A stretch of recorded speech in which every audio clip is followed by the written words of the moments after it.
ठाकरेंची साथ सोडलेले माजी मंत्री बबनराव घोलप यांचा आज शिंदेंच्या शिवसेनेत प्रवेश होतोय।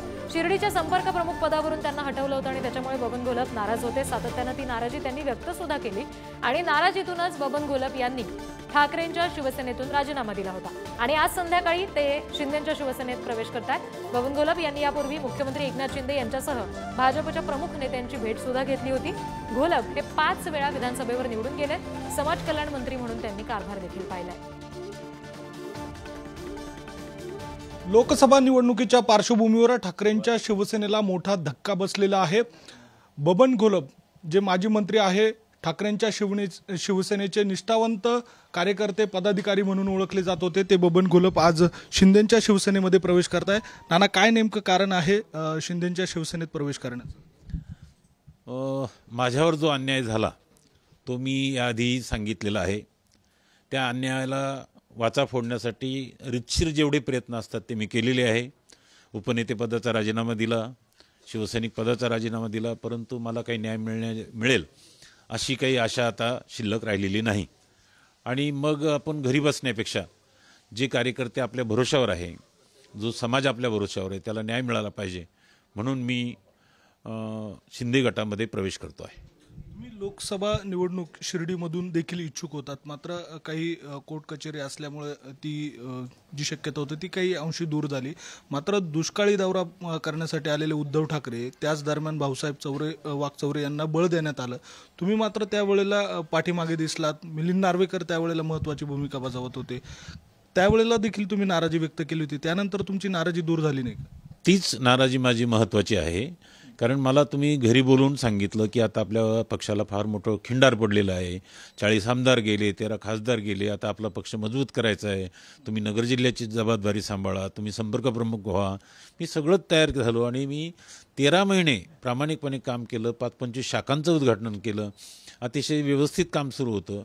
अचानक त्या ठिकाणी भाऊसाहेब वाकचौरेची उमेदवारी डिक्लेअर केली, माझं संपर्क प्रमुख पद काढून घेतलं आणि मला काही कारण सांगितलं असतं, माझी चूक सांगितली असती तर मी समजू शकलो असतो, मी ती मान्य केली असती जाहीरपणे की माझी चूक झालेली त्याच्यामुळे का, पण तसं काही नसताना अचानक काढलं आणि त्याच्यामुळं मी थोडासा डिस्टर्ब झालो, कारण मी आत्तापर्यंत माझं काही असा अपमान होईल किंवा असं काम माझ्या हातून कधी झालं नाही आणि त्याच्यामुळे मी न्याय मागण्याचा प्रयत्न केला, परंतु मला काही न्याय मिळाला नाही। मी आता जवळ 8-9 महिने त्या गोष्टीसाठी थांबलोय, परंतु तरी मला न्याय मिळत नाही असं लक्षात आल्यानंतर मग घरी बसून राहण्यापेक्षा उरलेलं आयुष्य आपण जनसेवेत घेतलं पाहिजे आणि म्हणून एकनाथ शिंदेंनी बाळासाहेबांच्या नावाने एक पक्ष सुरू केलेला आहे आणि बाळासाहेबांच्या विचारानं ते महाराष्ट्रात काम करतात, त्यांना जाऊन मदत करावी या विचारानं मी त्यांच्यावर चाललोय। मिलिंद नार्वेकरांवर इतका रोग का आहे तुमचा? संपर्क नेते असलेले संजय राऊत यांच्याशी तुम्ही बोलला होतात, काही मार्ग निघाला नाही का? माझा रोख नाही ना, जे घडलंय ते मी सांगितलं। माझं काय तो दुश्मन आहे का माझ्या शेजारी त्याची जमीन आहे असं काही नाही आहे, परंतु जो ज्या पद्धतीनं पक्षाचं काम करत असताना तो चांगल्या माणसाला डिस्टर्ब करतात आणि हे पक्षातले प्रमुख माणसं ऐकून घेतात, त्याच्या म्हणण्याप्रमाणे वागतात। मला उद्धव साहेबांना प्रश्न होता की तुम्ही मिलिंदचं काय ऐकलं की ते मला सांगा ना, मी मान्य करायला तयार आहे ना दोष माझा असेल तर।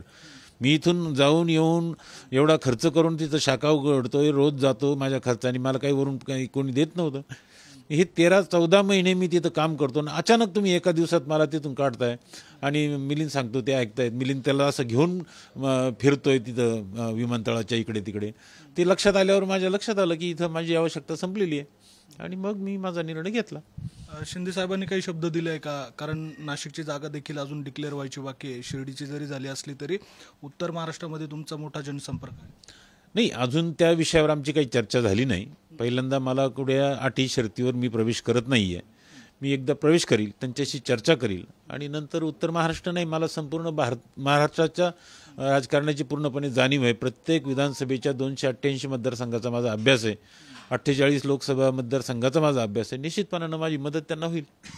पुत्र योगेश घोलप आपल्यासोबत असणार आहेत का किंवा त्यांच्याशी काही बोलणं झालंय का? मुलगी देखील आपली तनुजा घोलप ज्या भाजपमध्ये आहेत, एकूणच कुटुंबाशी काही याबाबतचा संवाद झालाय का किंवा काही त्यांना सांगून आपण जात आहे? मी फक्त माझ्या पत्नीला सांगितलेलं आहे, बाकी मुलं माझे स्वतंत्र आहेत, ते त्यांचा निर्णय घ्यायला भक्कम आहेत, त्यांना मी काही आग्रह केला नाही। फक्त माझ्या मिसेसला मी सांगितलं की असं असं करतोय, तिने मला मान्यता दिली, त्याच्यामुळं विषय माझा तेवढ्याच पुरता मर्यादित होता, बाकी